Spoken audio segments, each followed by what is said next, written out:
Welcome to the channel. Here we master tricky words and their pronunciations.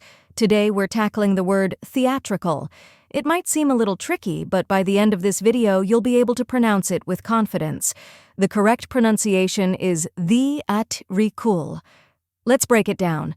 First we have the, which sounds like the in the. Next is at, which sounds like at in cat. Then comes ri, which sounds like re in sick, followed by cool, which rhymes with full. Now, let's put it all together. Theatrical.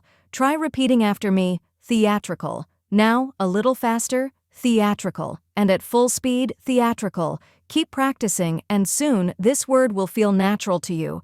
Now that you've mastered the pronunciation, let's go over the meaning. Theatrical refers to something related to the theater or drama, often implying exaggerated or overdone performances. And that's it. Now you know how to pronounce theatrical and what it means.